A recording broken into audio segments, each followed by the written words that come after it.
देखो, चाहे कांग्रेस की बात करें या बीजेपी की बात करें, जब चुनाव का टाइम आता है तो बड़े बड़े मुद्दों को बुलाया जाता है और खासकर युवाओं को मुद्दों को, क्योंकि जिस प्रकार से देश में युवाओं की संख्या बढ़ती जा रही है, जिसे हम जेन ज़ी का भी रूप नाम देते हैं। लेकिन आज विधानसभा के अंदर भारत आदिवासी पार्टी के जो है 3 विधायक हैं और ये तीनों विधायक जो है कि उस मुद्दे को उठा रहे हैं जो शायद युवाओं से जुड़ा हुआ है। आप हमारे कैमरे के माध्यम से देख सकते हैं कि जरा याद करो, ये वो फोटो है जब विधानसभा में विपक्ष यानी बीजेपी थी, तब उन्होंने लहराए थे कांग्रेस सरकार में और सीबीआई जांच की मांग की है। लेकिन अब क्योंकि सीबीआई जांच की मांग की है, सरकार जो है वो बीजेपी की है, लेकिन बीजेपी अभी तक इस मुद्दे पर कोई बड़ा फैसला नहीं ले पाई है। लेकिन आज इन्होंने सदन के अंदर में ये टी-शर्ट पहनकर ये साबित कर दिया है कि ये अभी भी युवाओं के लिए, आदिवासियों के लिए और अपने समुदाय के लिए लड़ रहे हैं। सबसे पहला सवाल मेरा ये है, क्योंकि आज आप लोग तीनों टी-शर्ट पहन के आए हैं, क्या था पूरा मामला, बहुत संक्षेप में? देखो, आज हम भारत आदिवासी पार्टी के हम 4 विधायक जो सदन के अंदर पहुंचे और ये टी शर्ट पहन के, और आज हमारे विधायक दल नेता जो थावरचंद जी है उनके द्वारा उस सदन के अंदर आवाज़ भी उठाई गई और वॉकआउट भी करा हमने। आज हम सरकार से यही मांग करते हैं कि पूरे प्रदेश के अंदर आज युवाओं के साथ धोखा हो रहा है। जब विपक्ष में सरकार थी, ये वर्तमान जो सरकार है वो विपक्ष में बैठी हुई थी, इसकी ये तस्वीर है। माननीय सभी सदस्य हैं उसके अंदर, इसके अंदर राजेंद्र जी राठौड़ भी हैं, किरोड़ी लाल जी भी हैं, वसुंधरा मैडम भी है। उन सब ने ये सीबीआई की मांग करी थी, लेकिन आज सरकार उनके आने के बाद बिल्कुल मौन बैठे हुए हैं। मैं उन पे हम ये आरोप लगाना चाह रहे हैं कि ये मौन क्यों बैठे हुए हैं। आज अगर ये वास्तविक बड़े बड़े दावे करते हैं कि हम मगरमच्छ को पकड़ेंगे, लेकिन मगरमच्छ को कब पकड़ेंगे? आज छोटी छोटी मछलियों से पकड़ने के बाद ये वाह लूट रहे हैं और पूरे प्रदेश को एक तरह से गुमराह करने का और पूरे देश को, युवाओं को गुमराह करने का ये सरकार का षड्यंत्र है। अच्छा, क्योंकि एक जो बहुत बड़ा सवाल है, क्योंकि आप तो सदन में थे आज, जिस प्रकार से यूथ कांग्रेस के कार्यकर्ताओं दिल्ली में एआई समिट के अंदर में अर्धनग्न प्रदर्शन किया, लेकिन आज भारतीय युवा मोर्चा के जो कार्यकर्ता हैं, जो पदाधिकारी हैं, उन्होंने भी आज जयपुर में घेराव किया और कांग्रेस के खिलाफ किया। तो क्या लगता है कि एक युवा तो एक पार्टी के खिलाफ, लेकिन वो बेरोजगारी और रोजगार के मुद्दे पे क्यों नहीं बोल रहे हो? बिल्कुल, आज कहीं न कहीं ये भारतीय जनता पार्टी और कांग्रेस दोनों इस देश और प्रदेश के युवाओं को गुमराह करने का काम कर रहे हैं। आज देश स्तर पर भी अगर देखा जाए तो जिस तरीके से डबल इंजन की सरकार ने जो वादा किया था कि हम युवाओं को रोजगार देंगे, लेकिन आज पूरे देश के अंदर एक माहौल बना हुआ है। बेरोजगार युवा साथियों के हाथ में निराशा हाथ लगी है। अभी आप बता रहे हैं कि राजस्थान राज्य की बात बताएं, युवा मोर्चा ने जिस तरीके से आंदोलन किया, ये कहीं न कहीं यहाँ का युवा बेरोजगार है उसके मूल मुद्दों से भटकाने के लिए कर रहे हैं।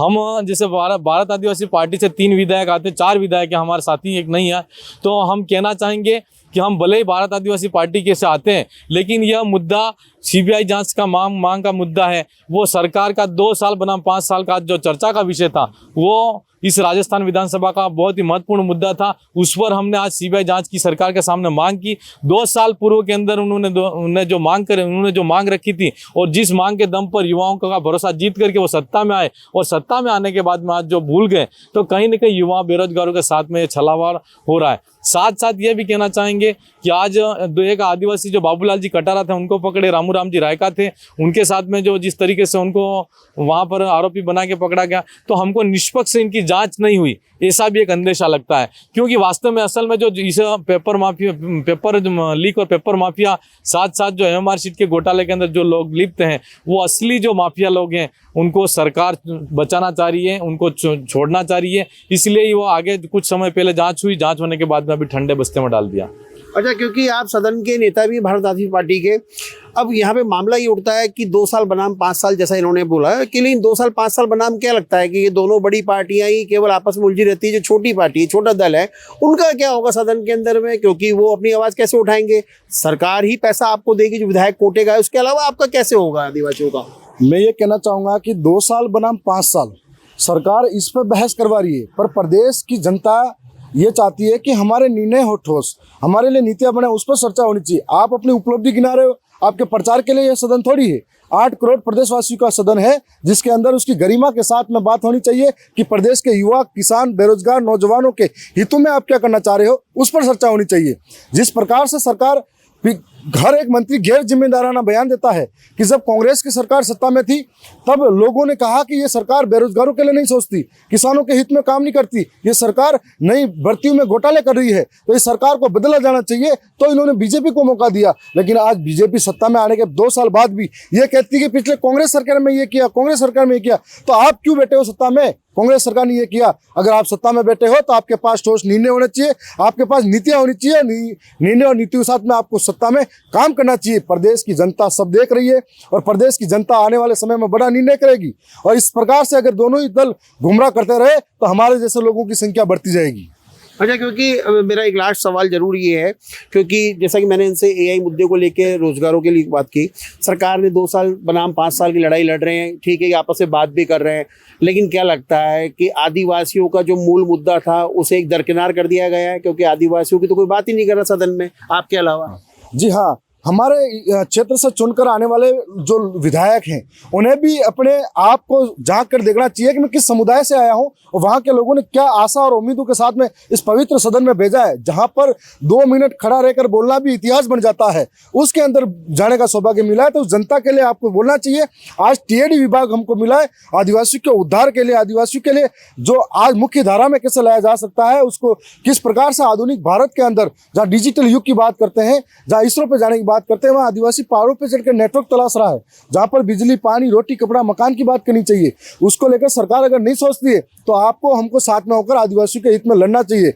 आप खनन के लिए पट्टे दे सकते हो, लेकिन बरसों से जमीन आदिवासियों की वो रह रहा है, उसको आप वंचित कर रहे हो। इस तमाम मुद्दों को लेकर हम तो सरकारों से लड़ रहे हैं। ये सरकार हमारा हितैषी बनने का ढोंग करती है, हमारे साथ अगर फोटो खींचती है, हमदर्द बनती है, लेकिन सच्चे मायने में ये सरकार हमारे को बरगलाने का, गुमराह करके वोट लेने का काम करती है। भावर जी, क्योंकि तुरंत मेरे जवाब आया, क्योंकि बाबूलाल खराड़ी भी आपके वहीं से आते हैं, तो क्या लगता है कि एक आदिवासी अपने ही समुदाय को कहीं बेवकूफ तो नहीं बना रहा? सबसे पहले कहना चाहूंगा कि हमारे जो मंत्री जी हैं उनके कंट्रोल में ही उनके अधिकारी नहीं है। अगर कंट्रोल में अधिकारी होते तो पहले सरकार ने दावा किया था हम 1500 करोड़ देंगे, 1750 करोड़ देंगे। 1500 1750 करोड़ में क्या नहीं हो सकता? या आज सारा का सारा बजट भ्रष्टाचार के अड्डे चढ़ गया है और पूरे प्रदेश के अंदर बहुत सारे अधिकारी और सबको खाओ, कमाओ, बांटो, लूटो, इस तरह की योजना बनाकर उन टीएडी विभाग को लूटा जा रहा है और हमारे नाम से पैसा उठाया जा रहा है। सिर्फ आदिवासियों को उद्धार करेंगे। और इस बार तो सरकार ने इतनी नफरत थी आदिवासियों से, जो सरकार ने आदिवासियों को पैसा ही नहीं दिया इस बार तो। और आज के अखबार में आया है कि जो शिक्षक माहवारी में लगे अपनी तनख्वाह से बच्चों को पोशाक दे रहे हैं। ये कितनी शर्मनाक है इस सत्ताधारी पार्टी की। और आज कितनी शर्मनाक बात है कि आदिवासियों के दाल और उनके टूथपेस्ट, उनका सामान, उनके साबुन ये तक खा रहे हैं। पता नहीं इनके दरिद्र कितने और भूखे हैं। अच्छा, ये अगर लास्ट ये अगर सीबीआई जांच की अगर माली सदन के अंदर में मांग अगर नहीं मानी जाती, क्योंकि आपने मुद्दा तो उठाया है, क्या लगता है आगे का बाप पार्टी का क्या निर्णय होगा? हम तो सड़क पर लड़ेंगे, सदन में लड़ेंगे। हम बेरोजगारों को बताना चाहेंगे कि आपके वोटों से सरकार बनती है और आपने जो सरकारों को जिस उम्मीद से बनाया है वो सरकार आपकी उम्मीदों पे पानी फेरने का काम कर रही है। इसका मतलब आप ऐसी सरकारों को नकारो और हमारे जैसे नौजवानों को यहाँ पर ला के दो, ताकि हम नौजवानों का दर्द समझ सकते हैं। और नौजवानों का दर्द वही समझ सकता है जो नौजवान हो या बेरोजगार रह चुका हो, और ये दर्द हम बखूबी से समझते हैं। तो बिल्कुल देखिए, ये भारत राष्ट्रीयवादी पार्टी के जो है 3 विधायक थे और विधायकों ने जो है बिल्कुल साफ तौर पर कहा है कि सीबीआई जांच की मांग होनी चाहिए। साथ में इन्होंने बेरोजगारों के मुद्दों को लेकर भी कहा है कि बेरोजगार, क्योंकि हम खुद एक युवा है, लेकिन बेरोजगारी की जो चरम सीमा है, भारतीय जनता पार्टी जिन मुद्दों को लेकर सरकार बनाई थी उस मुद्दों से भटकती दिखाई दे रही है। कैमरामैन जयपाल सिंह राठौर के साथ Manoj Sharma, news watch India, Jaipur.